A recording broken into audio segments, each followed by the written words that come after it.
Secular, এদের আকীদাই হচ্ছে যে রাজনীতিতে ইসলাম ঢুকানো যাবে না, religion should not be allowed to come into politics. জি না, রাজনীতিতে আমরা ইসলাম ঢুকাতে দিব না। ইসলামটা কি? It is merely a matter between man and God. টাকা থাকলে হজ করবে আর মসজিদে গিয়ে নম করবে, এটা হলো ইসলাম। রাজনীতিতে যদি আমরা ইসলাম ঢুকাই তাহলে তো আমরা আর দুর্নীতি চুরি করতে পারবো না, বড় বড় বোতল খেতে পারবো না। এই জন্য রাজনীতিতে এরা ইসলাম ঢুকাবে না, নিজের গতিতে রাজনীতি করবে। অথচ সালাত আদায় করতে হবে আল্লাহর বিধানে, রাজনীতিও করতে হবে আল্লাহর বিধানে। আমার রাজনীতি হবে মুহাম্মদ সাল্লাল্লাহু আলাইহি সাল্লামের নীতিতে, সেকুলারদের নীতিতে কেন হলো? ডেমোক্রেসির প্রবক্তাই হলো আব্রাহাম লিঙ্কন, এ হলো খ্রিস্টান মানুষ। আমার নেতা হবে মুহাম্মদ সাল্লাল্লাহু আলাইহি সাল্লাম। আল্লাহ বলছেন ইয়াউমা নাদউ কুল্লা উনাসিম বিইমামিহিম, বিচার মাঠে প্রত্যেক মানুষকে তার নেতা সহ ডাকা হবে। আপনি দুনিয়াতে যেই নেতার আদর্শ মানবেন, বিচার মাঠে আপনি কোন নেতার পিছনে থাকবেন? ওই নেতার পিছনে। এই আয়াতের তাফসীর করতে গিয়ে ইবনে কাসির বলছেন হাদা আখবারু শারাফিল্লাহ সাবিল হাদিস লিআন্না ইমামাহুম নবী সাল্লাল্লাহু আলাইহি ওয়াসাল্লাম। আহলে হাদিসদের জন্য এটা হলো মর্যাদার বিষয় যে বিচার মাঠে আহলে হাদিসদের নেতা হবেন স্বয়ং মুহাম্মদ সাল্লাল্লাহু আলাইহি ওয়াসাল্লাম। ইমাম শাফি বলছেন ইযা রাআইতু রাজুলাম মিন আসহাবিল হাদিস ফাকাআন্নী রাআইতুন নবী সাল্লাল্লাহু আলাইহি ওয়াসাল্লাম হাইয়ান। আমি যখন কোনো আহলে হাদিস ব্যক্তিকে দেখি তখন আমি জীবন্ত নবীকেই দেখতে পাই। কেন?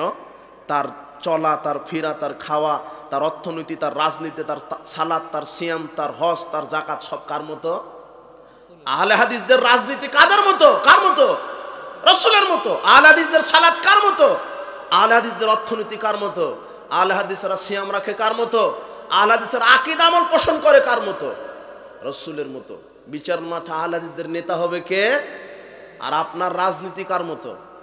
রাসূলের মতো না? ইসলামী খেলাফা আপনার রাজনীতি কার মতো? আব্রাহাম লিঙ্কনের মতো। গণতান্ত্রিক রাজনীতি, এটা পাগলা রাজনীতি, এটা পাগলা তন্ত্র। আরে গণতন্ত্র মানে খুনতন্ত্র, ধর্ষণতন্ত্র, মামলাতন্ত্র, হত্যাতন্ত্র। অমুককে মারো, অমুককে গুম করো, অমুককে ঠেকাও, আমাকেই ক্ষমতায় থাকতে হবে, এর নাম পচাতন্ত্র আর গণতন্ত্র। কোন মুসলিম জাতি, কোন মুসলিম নেতা গণতান্ত্রিক পদ্ধতিতে সরকার কায়েম করতে পারে না। ইসলামকে বাদ দিয়ে গণতান্ত্রিক বিধানে, ইসলামকে বাদ দিয়ে গণতান্ত্রিক বিধানে রাজনীতি করতে পারে না। কোন মুসলিম ব্যক্তি যদি গণতান্ত্রিক পদ্ধতিতে গণতন্ত্রকে বিশ্বাস করে, ইসলামকে বাদ দিয়ে, গণতন্ত্র একটা কুফরি তন্ত্র, গণতন্ত্র একটা শিরকি তন্ত্র। গণতন্ত্র আর ইসলামের মধ্যে পার্থক্য কি? গণতন্ত্র হলো মানব রচিত জীবন বিধান, আর ইসলাম হচ্ছে আল্লাহ প্রদত্ত জীবন বিধান। গণতন্ত্র মানুষের আইন দ্বারা মানুষ পরিচালিত হবে, ইসলাম হলো আল্লাহর বিধানে মানুষ পরিচালিত হবে। গণতন্ত্র অধিকাংশ রায় চূড়ান্ত, ইসলামে হক যেটা সেটা চূড়ান্ত। গণতন্ত্রের সকল ক্ষমতার উৎস জনগণ, আর ইসলামের সকল ক্ষমতার উৎস আল্লাহ। গণতন্ত্রের নিয়ম নীতি আইন পরিবর্তনশীল, আর ইসলামের আইন অপরিবর্তনশীল। পার্থক্য হলো না? হলো। ইসলামের সার্বভৌম ক্ষমতার উৎস কে? আল্লাহ।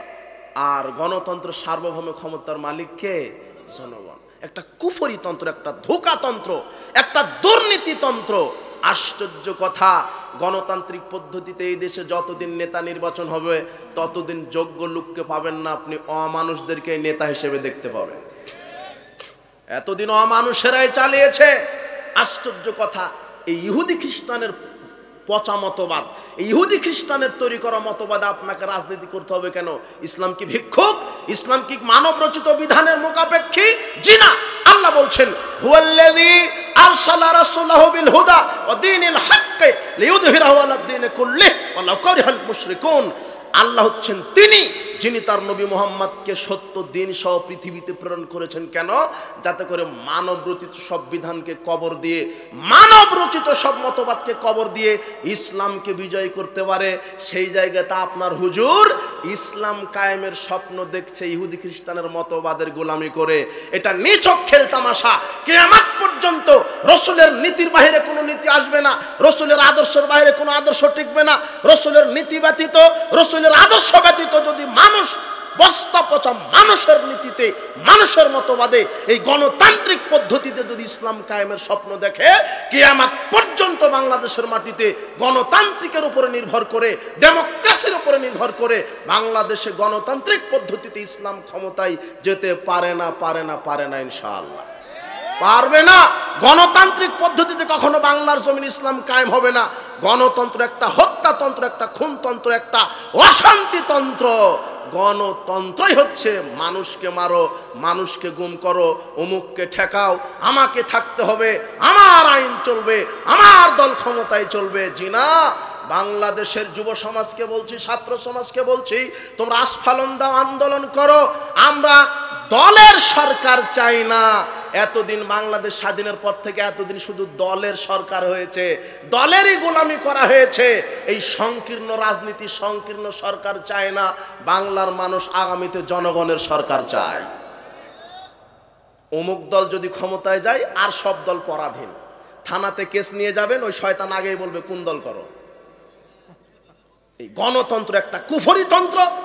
এই গণতন্ত্র মানুষকে, আরে ভাই ভাই গ্রুপ করে দিয়েছে গণতন্ত্র। মসজিদের সভাপতি সেক্রেটারির মধ্যে দল তৈরি করেছে এই গণতন্ত্র, বুঝেছেন? টয়লেটের ঝাড়ুদার হওয়ার লাগলো ওই দলের হওয়া লাগবে। কথা বুঝেননি? এখানে মাহফিল করতে হলো প্রধান অতিথি ওই দলেরই দেওয়া লাগবে। এটাই হলো গণতন্ত্র। গণতন্ত্র মানে একটা পরাধীন তন্ত্র। গণতান্ত্রিক রাজনীতিতে যারা বিশ্বাসী এরা হলো ইসলাম থেকে কখনো খারেজ হয়ে যাবে, কখনো এরা মুশরিক, কখনো কাফের। কেননা আমি মুসলিম, একমাত্র আমার তন্ত্র হবে ইসলাম তন্ত্র। কি তন্ত্র? ইসলাম। আমার বিধান হবে কোরআন হাদিস, আমার সংবিধান হবে কোরআন হাদিস। আমার সংবিধান কখনো মানব রচিত বিধান নয়। আপনি গণতন্ত্রের কি বুঝলেন? এই পচা ভোটতন্ত্রের মাধ্যমে যদি আপনি নেতা নির্বাচন করেন, আপনি বলছেন না যে আমরা এই 17 বছর জুলুমে ছিলাম, আজকে বাংলাদেশের এই অন্তর্বর্তীকালীন সরকার আবারও যদি বলে যে ভোট পদ্ধতির মাধ্যমে আমরা আগামীতে নির্বাচন দিব, তাহলে বাংলাদেশের মানুষ দুই চোখে দেখবে যেই লাউ সেই কদু। এক শয়তান গেছে আর এক শয়তান আসবে, এর নাম গণতন্ত্র। মুদ্রার এই পিঠ আর ওই পিঠ সমান, এর নাম গণতন্ত্র। ইসলামে নেতা নির্বাচন হবে সিলেকশন, আর গণতন্ত্রে নেতা নির্বাচন হয় ইলেকশন। ইলেকশনের মাধ্যমে নেতা হয় সুরেরা, আর সিলেকশনের মাধ্যমে নেতা হয় তাকওয়াশীল ব্যক্তিরা। তার প্রমাণ কি?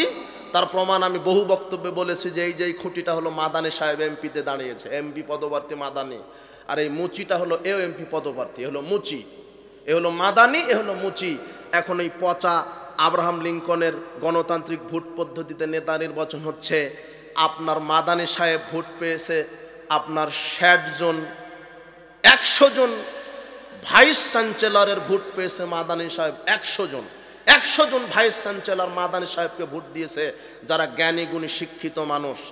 আর মৌচিকে ভোট দিয়েছে 101 জন ম্যাথরে। কত? 101 জন ম্যাথরে। বলেন তো এমপি কে? এমপি কে? হ্যাঁ, ওই যে বলে দিল যে হিরো আলম। হিরো আলম যদি এমপি হয়, হিরো আলম আছে না, ও যদি এমপি হয়, এই লুচ্চা বদমাস জীবন দিয়েছে, এই লুচ্চারা নেতা হবে। এই জন্য ছাত্র সমাজ, তোমরা এখনো রাজনীতির র বুঝতে পারোনি। ওই জাহেলিয়াত ছেড়ে দাও, ইসলামের পতাকা তলে আসো।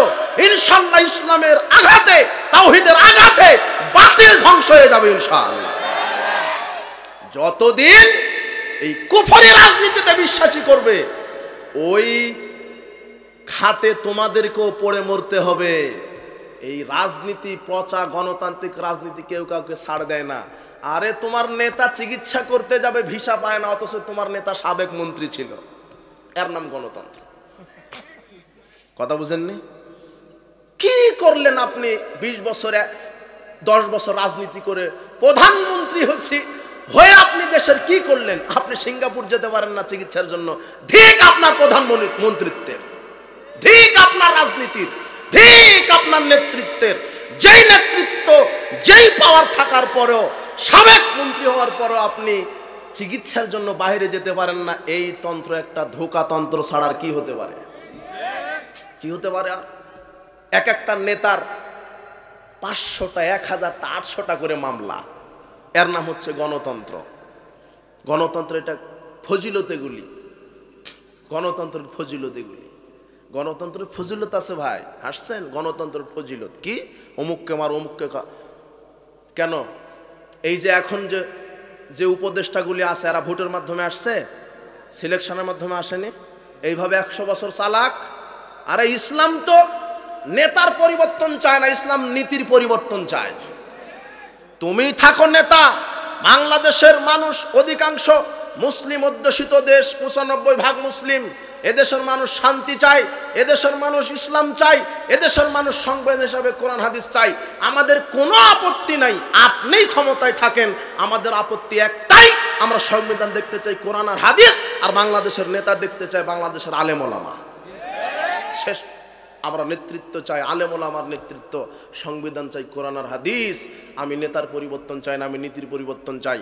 ইহুদি খ্রিস্টানের এই বস্তা বসা এই আইনকে কবর দেন আর কোরআন হাদিসকে সংসদে বসান, তখন চুরি, ডাকাতি, জেনা, ধর্ষণ, মদ এমনিতেই বন্ধ হয়ে যাবে।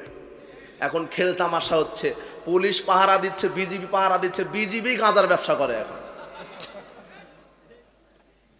কিছুদিন আগে আমি পেপার পড়তেছিলাম, পুলিশ হলো সিকিউরিটি দিয়ে বিদেশ থেকে বিদেশি প্রবাসীরা কিছু স্বর্ণ নিয়ে আসছে, পুলিশ সিকিউরিটি দেওয়ার কারণে ওরাই হয় স্বর্ণ চুরি করে নিয়ে চলে গেছে। অবাক। 2 বছর আগে পত্রিকায় পড়েছিলাম, পুলিশ গাঁজার ব্যবসা করে 26 জন পুলিশ বরখাস্ত। পুলিশ গাঁজার ব্যবসা করে। তবে পুলিশ সোজা হয়ে গেছে জনগণের পিটন খায়। তাহলে পুলিশকে গালি দিয়েন না। এদেশের অতন্দ্র প্রহরী, মানুষের জানমাল আল্লাহ সুবহানাহু ওয়া তাআলা যাদের মাধ্যমে নিরাপত্তা দিচ্ছেন, পুলিশ ভাইয়েরা, তারা খাওয়া নাই, হওয়া নাই, মরা নাই, অল্প বেতনে তারা ডিউটি করে। বলেন আলহামদুলিল্লাহ। কিছু বড় দাদাদের কুপরামর্শে হয়তো বা উল্টাপাল্টা করেছিল, আল্লাহ সোজা করে দিয়েছে পিটনে, তাই না? কথা বুঝেননি? তবে পুলিশদেরকে সম্মান করবেন, এরা এদেশের আদর্শ সৈনিক। আরো অনেক আছে, আর্মি, বিজিবি, সাংবাদিক ভাইয়েরা, কিছু কিছু সাংবাদিক আছে তথ্য সন্ত্রাস করে বেড়ায়। আল্লাহ এদেরকে হেদায়েত দান করুন। বলছিলাম যে এই গণতন্ত্র একটা পচাতন্ত্র। আজকে একটা চেয়ারম্যান হতে লাগে 1 কোটি টাকা। কত কোটি? 1 কোটি টাকা। ও যদি চেয়ারম্যান হয়, ও আগে জনগণের খেদমত করবে না 20 কোটি আগে চুরি করবে? ও কথা বুঝেননি? কথা, ও তো 1 কোটি খরচ করছে 20 কোটি চুরি করার ধান্দাতে। গণতন্ত্র মানে চুরিতন্ত্র একটা। কথা বুঝেছেন? আর এই যে পচা ভোট পদ্ধতি, নেতা নির্বাচন করতে 1 মিনিট সময় লাগবে না। সিলেকশন, ইসলামী নেতা নির্বাচন কি? সিলেকশন। দেশের 10 জন তাকওয়াশীল পরহেজগার লোক একটা মঞ্চে উপরে উঠে একটু গবেষণা চিন্তা ভাবনা করবে যে কাকে নেতা বানানো যায়। হ্যাঁ, অমুক ব্যক্তি শিক্ষিত, পরহেজগার, তাকওয়াশীল, আমরা ওকেই নেতা হিসেবে দেখতে চাচ্ছি। সময় লাগলো 1 মিনিট লাগবে না। কিসের পচা ভোটতন্ত্র, গণতান্ত্রিক পদ্ধতি? 3 মাস, 1.5 মাস, 6 মাস ক্যানভাস করো, অমুককে দাবায় রাখো, অমুককে হটাও, অমুককে টাকা দিয়ে কিনো, অমুককে মারো। কি একটা নষ্টতন্ত্র, একটা গণতন্ত্র। অমুককে কিনো, কিনতে কিনতে দেখা যায় বান্দার দাম হয় 15 টাকা। সেদিন বললাম যে বাংলাদেশে একটা ছাগল বিক্রি হয়েছে হলো 15 লক্ষ টাকা দিয়ে। কত? একটা ছাগলের দাম কত হয়েছে গত কুরবানিতে? আর এই ভোটের সময়তে বান্দার দাম হয় 15 টাকা। 1 কাপ চায়ে বিক্রি হয়ে যায়। এরা বুঝলেননি কথা? কি একটা নষ্টতন্ত্র একটা। তো ও যে টাকা খরচ করে নেতা হয়েছে, ও আপনার কি খেদমত করবে না ও আগে চুরি করবে? ও চুরি করবে। এই জন্য সিলেকশনে নেতা নির্বাচন করুন। আপনি তো পারবেন না। আপনি এদেশের যারা কর্ণধার, এই যুব সমাজ, যুবকদের রক্তের বিনিময়ে ইসলাম কায়েম হয়নি পৃথিবীতে? আমরা আজও বিশ্বাস করি যুবকদের আস্ফালনেই এই পৃথিবী থেকে জাহেলিয়াত মুক্ত হবে ইনশাআল্লাহ, হবেই। যেদিন এই বাংলাদেশের যুবকেরা, ছাত্ররা সঠিক ইসলাম বুঝতে পারবে, সেদিন এই বাংলাদেশে ইসলামের রাজ কায়েম হবে ইনশাআল্লাহ, তার আগে হবে না। আজকে তো জুলুমের উপরে গণবিপ্লব হয়েছে, যেদিন তাওহীদের উপরে গণবিপ্লব হবে সেদিনে বাংলাদেশে ইসলাম কায়েম হবে। বুঝতে পারেননি? কাজেই এই পচাতন্ত্র, এই গণতান্ত্রিক পদ্ধতি এটা হারাম, গণতান্ত্রিক রাজনীতি হারাম। কোনো মুসলিম ব্যক্তি গণতান্ত্রিক রাজনীতিতে বিশ্বাসী হতে পারে না। কোথায় গণতন্ত্র? খ্রিস্টানের তৈরি করা। আর কোথায় ইসলামী খেলাফার প্রবক্তা হচ্ছেন মুহাম্মদ সাল্লাল্লাহু আলাইহি ওয়াসাল্লাম, আমার নেতাকে। এই নাস্তিকেরা ঠিকই জানে যে মুহাম্মদ সাল্লাল্লাহু আলাইহি ওয়াসাল্লাম সর্বশ্রেষ্ঠ রাজনীতিবিদ, সর্বশ্রেষ্ঠ অর্থনীতিবিদ, সর্বশ্রেষ্ঠ সমাজ সংস্কারক। জানার পরও এদেশের মানুষকে ধোঁকায় রেখেছে। এই যে দেখছেন না, কিছুদিন আগে সিলেবাসে ভাত রান্না করা শিখালো, হ্যাঁ, ডিম ভাজা শিখাইছে না? স্কুল কলেজে পড়াশোনা কি ছিল? শুধু ভাত রান্না করবে আর ডিম ভাজবে, এটা ছিল না? এরা চাইছিল যে বাংলাদেশের সব আমজনতা এরা হলো ডিম ভাজা শিখবে, ভাত রান্না করা শিখবে, আর আমাদের ছেলেরা পড়বে আমেরিকা, অস্ট্রেলিয়ায় পড়ে নেতা হবে। আর বাংলাদেশের যারা ইঞ্জিনিয়ার দেখবেন সবই চীন, ব্রিটেনের ইঞ্জিনিয়ার। ইঞ্জিনিয়ারেরা এসে ব্রিজ করবে, কালভার্ট করবে, বড় বড় অট্টালিকা নির্মাণ করবে, আর বাংলাদেশের যুবকের অনার্স পাস করে ওদেরকে ডিম ভাজা দিবে ওরা। এই কায়দাই করেছিল এরা, বুঝতে পারেননি মনে হয়? এখনো তো এই কায়দায় আছে। ওই যে আপনার এই পাবনাতে কি পারমাণবিক বিদ্যুৎ কেন্দ্র পাবনা কাজ হচ্ছে, ইঞ্জিনিয়ার কারা? রাশিয়ান। আর চা বানায় দেয় কারা? হ্যাঁ, কথা বুঝেননি কথা? ভাত রান্না করে দেয় কারা? ওদের ছোট প্যান্টটা ধুয়ে দেয় কারা? কারা? হ্যাঁ, ওই কায়দাই করেছিল। যখন ইসলাম আসবে সেদিন আর এই কায়দা থাকবে না, সেদিন সার্বিক জীবনে মুসলমানেরা নেতৃত্ব দিবে ইনশাআল্লাহ। যুব সমাজকে সোচ্চার হতে হবে। আমি সালাতের একটা বিষয় নিলাম, সালাতের ব্যাপারে কথা বলতে পারলাম না, সময় শেষ, 12টা বেজে গেছে। তবে আমি মেসেজটা দিলাম যে আগামীতে ওই যে সানাউল্লাহ অমৃতসরী, ফাতিহে কাদিয়ান, শেরে পাঞ্জাব, প্রখ্যাত উপমহাদেশের মোনাজের মাওলানা সানাউল্লাহ অমৃতসরী, তিনি যেইভাবে শিরক বেদাতের বিরুদ্ধে লড়ে গিয়েছিলেন, আজও যদি বাংলাদেশের যুব সমাজ, তাওহীদি যুব সমাজ, আহলে হাদিস যুব সমাজ কোরআন এবং সহিহ সুন্নাহ নিয়ে সামনের জিহাদ করে, অবশ্যই বাংলার মাটি থেকে শিরক বেদাত দুর্ভীত হবেই। আমি যুব সমাজদেরকে ধন্যবাদ দিই। বলছিলাম যুবক, আজকে যুবকদের এই একটাই মেসেজ দেব, তোমার বন্ধু যেন হয় তাকওয়াশীল বন্ধু। তুমি জাহেলিয়াতের সাথে মিশবে না। গান বাজনা, মাদকতা, এই যে চোরা কারবারি, টেন্ডারবাজি, সন্ত্রাসবাজি, এগুলি কয়দিন? তোমার যৌবন আছে যেই কয়দিন, সেই কয়দিন। এরপরে যৌবন চলে যাবে, মারা যাবে, কবরে যাবে। আজকে তুমি যেমন জনগণকে দাবিয়ে রাখছো, জনগণকে টাইম দিচ্ছ না ক্ষমতায় বসে, আরে বেটা মরে দেখো, কবরে তোমাকে পুকায় তোমাকে টাইম দিবে না। মরে দেখো তুমি কয়দিন যুবকের আস্ফালন যৌবনের, এই যৌবন ব্যয় হবে ইসলামের ওপরে। আল্লাহ তুমি আমাদেরকে তোমার সেনাবাহিনী হিসেবে কবুল করো। আমার রক্ত, আমার ব্রেন, আমার বুদ্ধি, আমার মুভমেন্ট, আমার আন্দোলন হবে রাসূল সাল্লাল্লাহু আলাইহি ওয়াসাল্লামের আদর্শের উপরে। কশিন কালো ইহুদি খ্রিস্টান বিজাতি নীতির উপরে আমার আদর্শ হতে পারে না, অবশ্যই পারে না। আমার আদর্শ হবে রাসূল সাল্লাল্লাহু আলাইহি আদর্শের উপরে। বলছিলাম আমার আদর্শ, আমার আন্দোলন হবে ইসলামের উপরে, আমার চলাফেরা হবে ইসলামের উপরে, আমার আদর্শ হবে মুহাম্মদ সাল্লাল্লাহু আলাইহি আদর্শ। আমার মুখে থাকবে দাড়ি, আমার প্যান্টটা টাকনোর উপরে থাকবে, আমি পর্দায় থাকবো, আমি হব খাদিজা রাদিয়াল্লাহু তাআলা আনহার মতো, আমি হব আয়েশা রাদিয়াল্লাহু তাআলা আনহার মতো। মা বোনদেরকে বলছি, আপনি নষ্টা নারীদেরকে ফলো করবেন না, তারা নষ্টা নারী আপনাদের আদর্শ হতে পারে না। আদর্শবান নারী হচ্ছে আয়েশা রাদিয়াল্লাহু তাআলা আনহা, খাদিজা রাদিয়াল্লাহু তাআলা আনহা। উপস্থিত বৈঠকের মুসলিম দিনী ভাই বোন, যুব সমাজকে বলছি, তোমরা আপনারা আপনাদের যুবক আপনাদের যৌবনত্ব ক্ষয় করেন ইসলামের উপরে। সর্বোপরি দোয়া রাখি আল্লাহ এই ইসলামী সম্মেলন যুবকরা অনেক কষ্ট করে ত্যাগ তিতিক্ষা করে আজকে আহলে হাদিস যুবকেরাই বাংলাদেশে নির্যাতিত। এরা বাতিলেরা আমাদের মসজিদ ভেঙে দেয়, আমাদের প্রোগ্রামটা বন্ধ করে দেয়। যুবকদেরকে বলছি তোমরা নিরাশ হবা না, আল্লাহর উপরে ভরসা করে রসুলের সুন্নাহর উপরে আঁকড়ে থাকো। রাসূল সাল্লাল্লাহু আলাইহি ওয়াসাল্লাম বলেছেন ইন্না মিন ওরাইকুম জামানা সাবরিন লিল মুতামাসসিকি ফি আজরুল খামসিনা শাহিদাম মিনকুম। শেষ জামানায় আমার একটা সুন্নাহকে যারা মেনে চলবে আল্লাহ তাদেরকে 50 জন শহীদদের সমান নেকি দিবেন। রাসূলের সুন্নাহকে মেনে চলতে হবে। আজকে এই পাবনা কুলনিয়া এলাকার যুবকদের উদ্যোগে এই মাহফিল, আল্লাহ তুমি এই মাহফিলকে আমাদের জন্য কবুল করো, বিচার মাঠের নাজাতের উসিলা হিসেবে কবুল করো। যারা অর্থ দিয়ে শ্রম দিয়ে মেধা দ্বারা আমাদের এই মাহফিলকে সহযোগিতা করেছেন আল্লাহ তুমি তাদের উপরে তোমার খাস রহমত বরকত নাজিল করো। জি, যাদের পিতামাতা মারা গেছেন আল্লাহ তুমি তাদের পিতামাতার কবরের শাস্তি মাফ করো। যাদের পিতামাতা অসুস্থ তাদেরকে আরোগ্যতা দান করো। আল্লাহ আমাদের মধ্যে যারা আমরা অসুস্থ আছি তুমি তাদেরকে সুস্থতা দান করো। আল্লাহ তুমি আমাদেরকে দীর্ঘ নেক হায়াত দান করো। দীর্ঘ নেক সুস্থ হায়াতে যেন আমরা সঠিক আকীদা আমলের উপরে কায়েম থাকতে পারি সেই তৌফিক তুমি দান করো। আল্লাহ মৃত্যুর সময়